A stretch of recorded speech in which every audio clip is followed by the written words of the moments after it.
Nowadays, questions are asked in medical field that is there any connection between the pelvic floor and the jaw, TMJ, okay? Temporomandibular joint. Is there any connection between these two things and whether releasing the jaw can help in reducing the overactivity of pelvic floor muscles? Here we try to explore that. Actually, the thing is, what are the nerves correspond to the temporomandibular joint? 1. Trigeminal nerve. 2. Vagal nerve. Right? Trigeminal is actually towards only inside the face and that region and correspond to the temporomandibular joint alone. Fine. But the next one, vagal nerve, that corresponds to the fight or flight mechanism and which is going to extend until the pelvic floor region. It passes throughout the entire trunk and reaches until the pelvic floor region, right? So it does the fight or flight mechanism, and it is the responsible guy to produce that sympathetic and parasympathetic activities, right? All kind of things. So via that, it is connected to temporomandibular joint 1. Then the next thing is, have you heard of this anatomy trains by Thomas Mayers? Thomas Mayers is a good author. He has written a book called Anatomy Trains. He has said about myofascial meridians in that. All the things like superficial front line, deep front line, superficial back line, deep back line, and transverse line, spiral line, and etc. So these kind of lines he has written.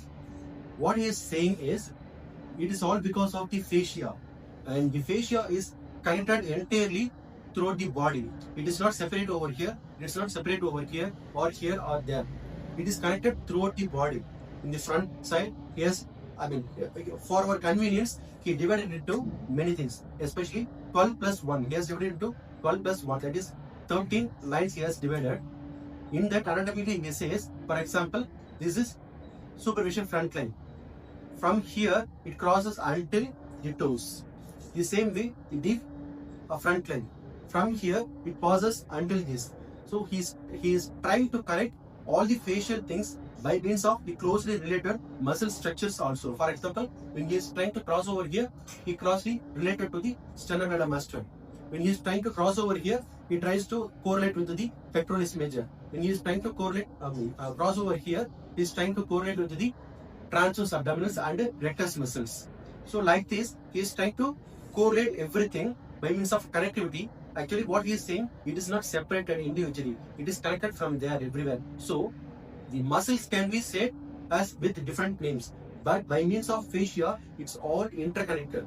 That's what he says as trains, anatomy trains. So in that, especially, he describes about deep front line. In that deep front line, this temporomandibular joint and the pelvic floor is directly connected in that deep front line. Courtesy from Anatomy Trains, Thomas Mayer's book.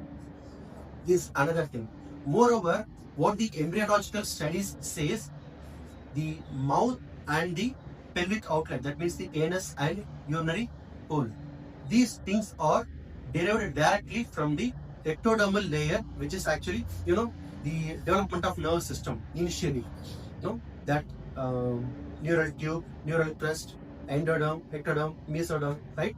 You have heard, I think, right? From the same ectodermal tissues, these things, the mouth, the pelvic outlet, and the urinary outlet, all these three things are arising from the same ectodermal tissues. So, because of these connections, people say the temporomandibular joint is directly related, can be directly related to pelvic floor muscles. And another example I can say, for example, suppose if you are being stressed out,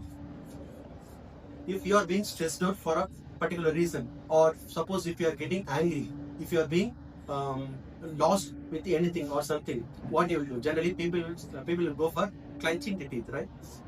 So clenching the teeth makes the temporomandibular joint tighten. The clenching muscles, the masseters getting tightened, right?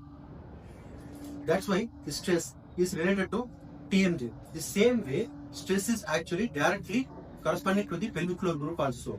When you are getting overstressed, you may have stress incontinence, right? So the stress is directly connected to the pelvic floor or urinary bladder, and also it is connected to the temporomandibular joint. And while these two things are connected, ultimately the temporomandibular joint as well as the pelvic floor muscles, these two will be indirectly connected.